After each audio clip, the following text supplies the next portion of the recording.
Urgente, vingança imediata por Kiev. A Ucrânia atingiu onde o Kremlin não esperava. A agulha de petróleo de Moscou quebrou instantaneamente. Nos gabinetes do ditador há luto. Dezenas de estrangeiros mortos. Para quem o homem do bunker terá que se justificar agora? O início da reação em cadeia foi desencadeado. Enquanto Taman está sob ataque, a Crimeia apaga. A ponte energética russa sofreu um golpe doloroso. Isso muda tudo. Putin chocou com uma declaração sobre o fim da chamada Operação Militar Especial. Ele está se preparando para trazer seus soldados de volta para casa. O plano de capitulação do segundo maior exército do mundo já está sobre a mesa. Uma mudança brusca de retórica ou uma manobra astuta? Enquanto isso, os russos estão invadindo a fronteira com a Geórgia. Uma evacuação não declarada começou na Federação Russa. A mobilização paira como uma nuvem negra. Putin colocou o seu próprio povo de joelhos. A retribuição será inevitável. E tudo isso aconteceu agora mesmo. Olá, eu sou Darina Gutsko e vamos começar. A Ucrânia enviou uma resposta infernal à Rússia pelo ataque massivo a Kiev e à região. A República do Tartaristão tem recebido ataques desde a noite. Em Nizhnekamsk, drones ucranianos atacaram a zona industrial, onde estão localizados os complexos de refino de petróleo Taneco e Taifenik. Nas imagens que literalmente inundaram a rede, é possível ver como um pantsir russo tentou parar o Liuti, mas o resultado foi o oposto. A defesa aérea disparou, o drone chegou, a refinaria teve problemas. Em Nizhnekamsk, há relatos de mortos. Segundo dados preliminares, 12 pessoas morreram. Como da última vez, muito provavelmente eram especialistas estrangeiros. E essas não são todas as notícias devastadoras vindas do território inimigo. No aeródromo militar de Primorsko-Akhtarsk, no Krai de Krasnodar, na Federação Russa, está mais quente do que nunca. Satélites registraram um incêndio e fortes assinaturas térmicas bem perto da área de estacionamento com hangares reforçados. Desde 2023, o aeródromo é usado para lançar Shaheds contra o território da Ucrânia. Além disso, saudações ardentes dos nossos na região foram recebidas durante toda a noite pelo terminal de petróleo Tamaneftegaz e pela subestação Taman. Vale ressaltar que ela é um objeto importante da infraestrutura energética da região e um dos nós do sistema de energia, através do qual é realizado o fornecimento de eletricidade para a Crimeia ocupada. Parece que o resultado das sanções com drones não demorou a chegar. Nos primeiros segundos após os ataques devastadores, notícias alarmantes para o regime de Putin começaram a chegar da península.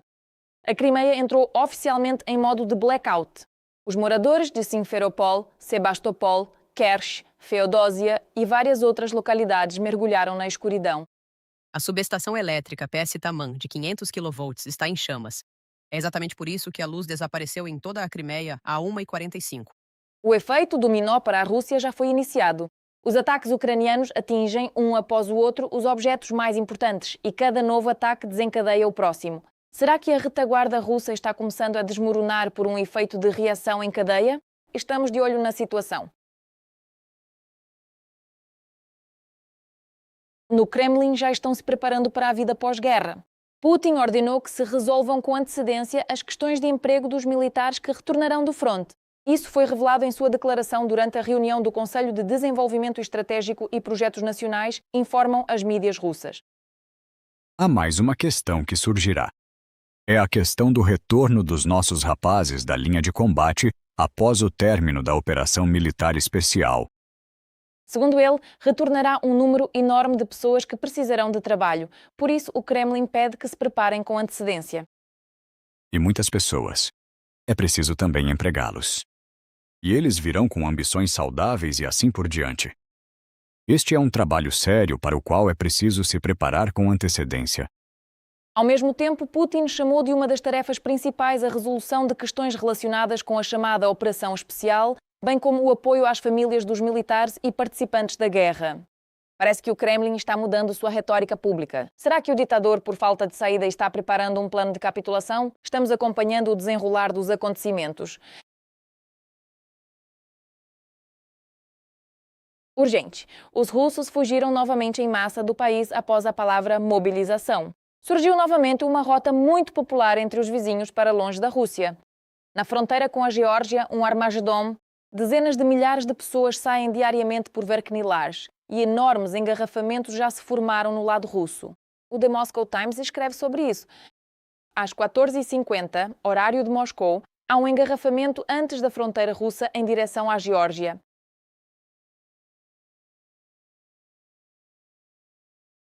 Os indicadores atuais superam significativamente os dados de períodos análogos de anos anteriores, observou o FMS. Na fronteira do lado russo, formou-se um grande engarrafamento e os carros avançam a uma velocidade de 50 metros por hora. Além disso, os russos estão preparando em massa um aeródromo reserva na Armênia. Em Erevan, a procura por aluguel de imóveis disparou e os corretores locais já comparam a situação com a de 2022. Os apartamentos ficaram cerca de 30% mais caros e há tantas pessoas querendo fugir que elas já estão dispostas a dividir moradia com estranhos. E isso em meio a rumores sobre uma nova mobilização no outono. Parece que os russos decidiram não esperar até que o Kremlin bata à sua porta. Após as eleições de setembro para a Duma estatal, as autoridades podem impor a lei marcial no país e realizar uma mobilização. Rumores sobre isso circulam há vários meses. O Kremlin está nervoso. A Ucrânia está preparando uma nova resposta que pode mudar seriamente a situação no fronte e na retaguarda russa. Bombas guiadas, mísseis balísticos, drones. O arsenal ucraniano de capacidades de longo alcance está em constante expansão. Alvos que Moscou considerava inalcançáveis até ontem já estão sendo atingidos. Mas o mais interessante ainda está por vir. A Ucrânia está trabalhando em novas soluções capazes de forçar a Rússia a reavaliar suas capacidades. O que exatamente está sendo preparado para o fronte e para a retaguarda da Federação Russa? Falaremos sobre isso a seguir. Não perca! O fronte mudará a ponto de ficar irreconhecível. A Ucrânia está preparando uma resposta às bombas aéreas guiadas russas, KABs. Os testes da bomba aérea guiada Virivnyuvak, nivelador, foram concluídos e agora não se trata mais apenas de um desenvolvimento promissor. Os militares ucranianos estão comprando oficialmente novas armas e, o mais importante, a Virivnyuvak foi criada justamente para reduzir a vantagem russa no uso de bombas aéreas guiadas. E isso é apenas o começo. Na Ucrânia, cerca de 10 novos modelos de armamento aéreo de alta precisão estão sendo desenvolvidos paralelamente. Ou seja, não se trata mais de apenas uma bomba experimental, mas de todo um setor que pode mudar o equilíbrio de forças no ar. As forças aéreas ucranianas já realizaram centenas de voos para testar novos sistemas de armamento. A Rússia conseguiu aumentar o ritmo do uso de bombas aéreas guiadas CABs. Se antes se falava em cerca de 180 bombas aéreas por dia, agora as tropas russas já utilizam mais de 300. É precisamente por isso que a tarefa ucraniana soa o mais ambiciosa possível. Não apenas alcançar o inimigo em quantidade, mas equilibrar a situação em termos de qualidade e finalmente obter a sua própria vantagem. E agora, quanto às características impressionantes. O Virivnyuvak nivelador recebeu uma ogiva pesando 250 kg e o alcance declarado de sua aplicação é de 10 a 130 km. Ou seja, a aviação ucraniana ganha a capacidade de realizar ataques a alvos muito além da linha de frente, não se limitando diretamente à linha de combate. Outro ponto importante é o preço. A bomba guiada ucraniana é quase 3 vezes mais barata que a JDAM americana. E isso significa que na guerra moderna não é importante apenas o poder de uma arma individual, mas também o quão massivamente ela pode ser produzida e aplicada. E isso não é tudo. A chantagem com mísseis russa pode pela primeira vez encontrar um sistema que mudará as regras do jogo. A Ucrânia, juntamente com parceiros europeus, está trabalhando no Freya, um sistema que deve dar uma resposta a uma das ameaças mais complexas da guerra, os mísseis balísticos. Se o plano dos desenvolvedores funcionar, Moscou perderá uma vantagem importante, a possibilidade de contar com a escassez de meios de interceptação ucranianos. Hoje, a balística é um dos problemas mais caros para a Ucrânia. O principal fardo da interceptação desses alvos recai sobre o Patriot, mas esses sistemas utilizam mísseis caros, cujos estoques não podem ser repostos instantaneamente. A Rússia pode tentar explorar exatamente isso, lançando mais mísseis, forçando a defesa aérea ucraniana a gastar interceptadores escassos. O Freya foi concebido para oferecer um modelo diferente, tornando a defesa antimíssil mais acessível para escalonamento. E esta não é uma história sobre um único míssil. O lado ucraniano está desenvolvendo seu próprio interceptador FP-7X, enquanto os participantes europeus do projeto fornecem as tecnologias necessárias para o funcionamento de todo o sistema. Radares, meios de orientação, postos de comando, eletrônica, tudo isso deve ser unido em um único complexo. Na verdade, a Ucrânia e seus parceiros estão montando o sistema seguindo o princípio de um kit de construção, onde componentes individuais podem ser fabricados em diferentes países. E agora, o mais importante, a escala. Segundo estimativas dos desenvolvedores, o FP7X pode custar potencialmente cerca de 5 vezes menos que o Patriot PAC-3. Para uma guerra onde a quantidade de interceptadores é criticamente importante, a diferença é colossal. Teoricamente, isso permite criar um estoque significativamente maior de mísseis e cobrir mais direções, sem gastar munição americana onde uma alternativa mais barata pode ser usada. O projeto, aliás, já está indo além das fronteiras da Ucrânia. Mais de 10 países europeus e 13 parceiros industriais juntaram-se ao Freia. Ou seja, a aposta é na produção distribuída, onde elementos críticos não são criados em um único local, mas sim em vários países ao mesmo tempo. Para a Rússia, isso significa uma tarefa significativamente mais difícil. Um único ataque não será capaz de parar toda a cadeia de produção.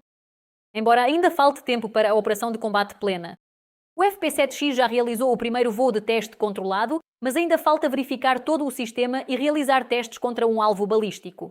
A Firepoint aponta para meados de 2027 como uma data importante para essa etapa. Enquanto isso, a retaguarda russa pode se tornar um campo de caça ainda maior. A Ucrânia recebeu um novo drone de longo alcance, o Dovbush T-40. O Ministério da Ucrânia já autorizou seu uso nas Forças Armadas.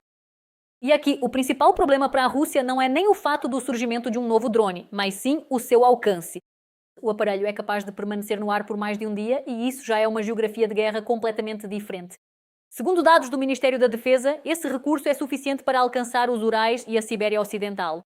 Ou seja, a própria distância, que durante anos pareceu uma espécie de armadura natural para a retaguarda russa, está gradualmente deixando de garantir segurança.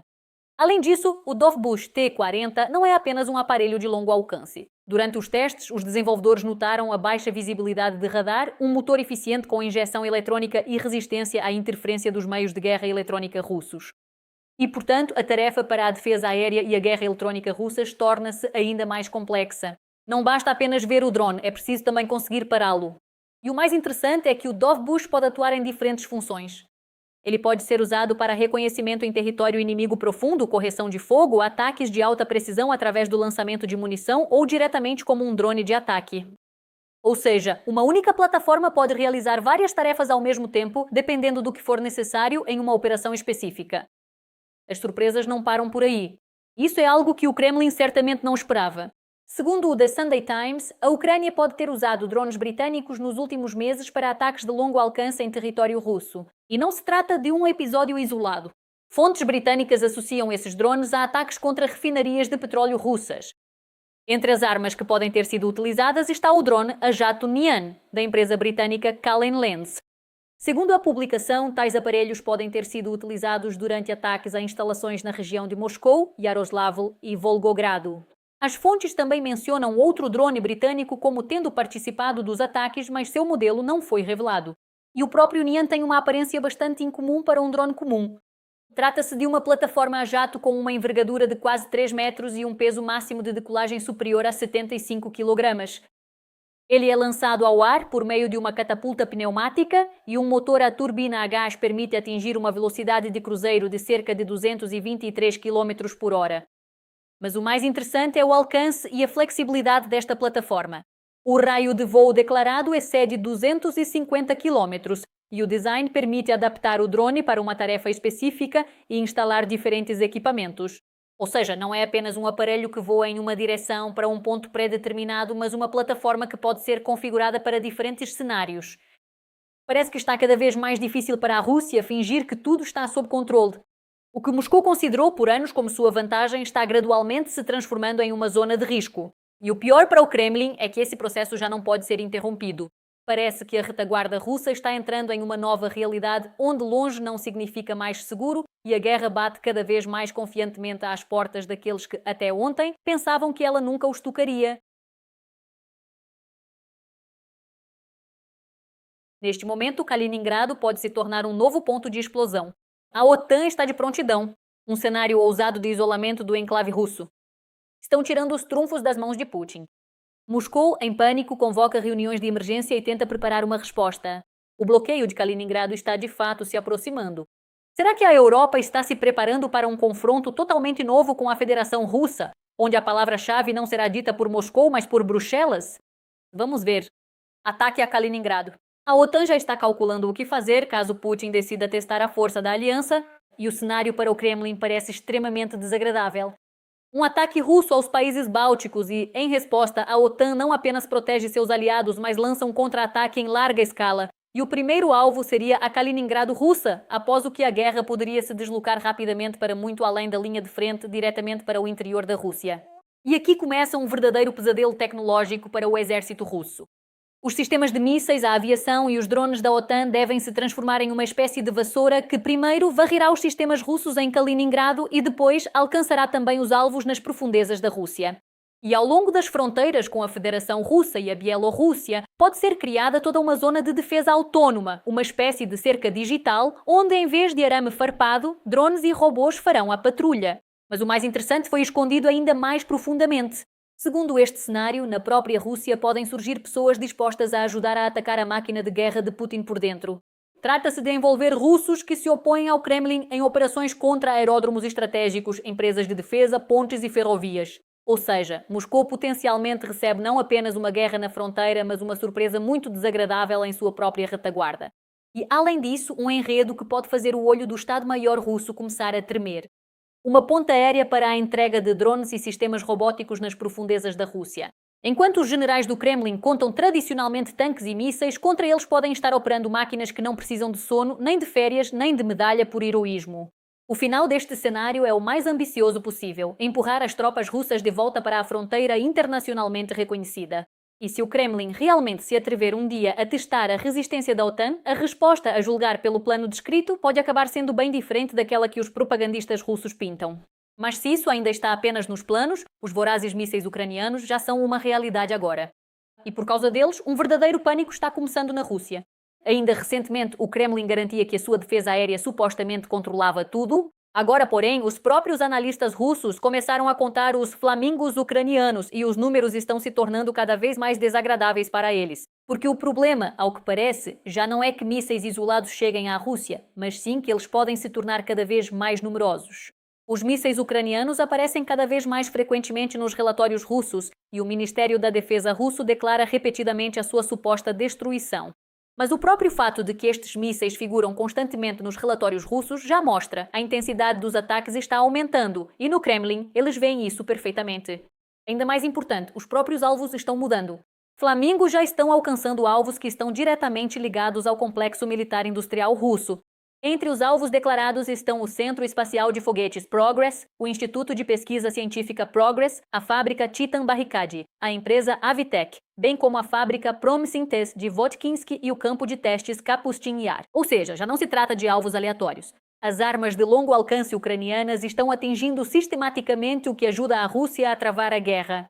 E o pior para o Kremlin, ao que parece, é que isto é apenas o começo. Os analistas russos já estão tentando rastrear a dinâmica dos ataques por conta própria e entender quão grande pode se tornar a produção de mísseis ucraniana. Pois quando o inimigo começa a atacar não com mísseis isolados, mas cada vez com mais frequência, a questão muda. Já não basta declarar que tudo foi abatido. É preciso explicar porque esses mísseis continuam voando e porque eles podem se tornar cada vez mais numerosos. Nossos drones também não ficam atrás. Com eles, a região de Moscou voltou a ser inundada por explosões.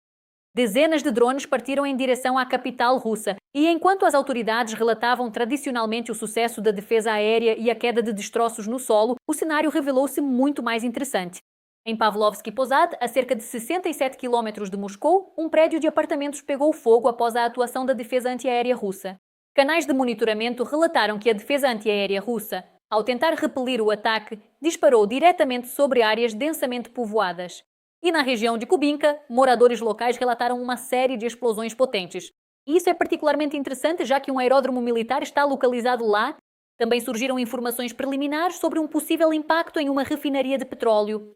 E então os problemas começaram para toda Moscou. Devido ao ataque massivo, ocorreu uma falha em larga escala no centro de aviação de Moscou. Vnukovo, Domodedovo e Zhukovsky suspenderam a recepção e o envio de voos. Na verdade, apenas Sheremetyevo manteve suas operações normais. Para uma metrópole que passou anos tentando se convencer de que a guerra estava longe, este já é um sinal muito eloquente. E para fechar, um golpe na logística. No distrito de Bogorodsky, nos arredores de Moscou, o complexo da Wildberries, na área do Atlant Park, foi danificado. Ou seja, não são apenas os alvos militares que estão na mira, os consumidores comuns e as empresas de Moscou também começam a sentir as interrupções. E isso, ao que parece, é exatamente o que o Kremlin menos queria. A guerra está gradualmente deixando de ser uma imagem de televisão em algum lugar distante na frente de batalha. Explosões, aeroportos fechados, incêndios e falhas na logística lembram cada vez mais aos moradores da região de Moscou. Não será possível ficar de fora. Mas, ao que parece, a Ucrânia não pretende parar no que já foi alcançado. Enquanto na Rússia contam nervosamente os drones e mísseis, em Kiev já estão definindo exatamente para onde podem voar os próximos ataques de longo alcance. Zelensky declarou que as prioridades para tais ataques até setembro já estão definidas e, com o ministro da Defesa em exercício, Yevhen Kemara, discutiu finanças adicionais, recursos e novos alvos necessários para a Ucrânia. E isso não é tudo. Segundo o presidente, a Ucrânia está coordenando paralelamente novos pacotes de sanções com os serviços de inteligência, diplomatas e serviços especiais dos parceiros. E não se trata apenas de mais restrições no papel. Kiev está buscando maneiras de bloquear o acesso da Rússia a componentes e recursos críticos que permitem ao Kremlin continuar a guerra. Para Moscou, um cenário cada vez pior está se desenhando. Enquanto o Ministério da Defesa russo relata mais mísseis abatidos, a Ucrânia está aumentando suas capacidades de ataque, definindo novos alvos prioritários e, ao mesmo tempo, tentando cortar o oxigênio da Rússia por meio de sanções. E se o ritmo de produção de armas de longo alcance da Ucrânia realmente aumentar, pode ficar cada vez mais difícil para os russos contarem as saudações de fogo das Forças Armadas da Ucrânia. Portanto, é melhor para Putin, por assim dizer, não se mexer nem em direção à Ucrânia, nem em direção à OTAN, porque cada resposta subsequente será ainda mais terrível e ainda mais explosiva. A Rússia está perdendo influência rapidamente. O que Moscou considerava sua zona de controle até ontem, hoje escapa cada vez mais das mãos do Kremlin. Os aliados estão se distanciando, o sistema de influência russo está rachando e os antigos parceiros já começam a jogar de acordo com suas próprias regras. Quem será o próximo a virar as costas para Moscou? Será que o império de influência russo pode desmoronar de vez? Contamos a seguir? A Rússia está perdendo tudo. Aliados em fuga. Desta vez Moscou pode perder até mesmo onde, até pouco tempo atrás, se considerava a dona. O Uzbequistão, ao que parece, decidiu não comprar os Su-31SM russos e, em vez disso, está olhando para os J-10CE chineses. Para o Kremlin, isso já não é apenas um negócio fracassado, é mais um sinal de que seu equipamento militar está gradualmente deixando de ser a escolha automática, mesmo em países que tradicionalmente estavam na órbita russa. A história aqui é particularmente reveladora, já que há alguns anos Tashkent estava em negociações com Moscou para a compra de Sukhoi Su-30SM. Em 2019, a mídia estatal russa chegou a relatar um pedido oficial do Uzbequistão e a possibilidade de financiamento para essa compra. Mas o acordo nunca se tornou realidade. Agora, Tashkent parece estar apostando nos J-10CE chineses e aos russos resta observar como um cliente em potencial migra gradualmente para um concorrente. As suspeitas sobre o acordo chinês surgiram após o aparecimento de fotos de um J-10CE que pode ser destinado justamente ao Uzbequistão. Uma única foto não é suficiente para uma confirmação de 100%, mas os especialistas notaram uma série de características da aeronave.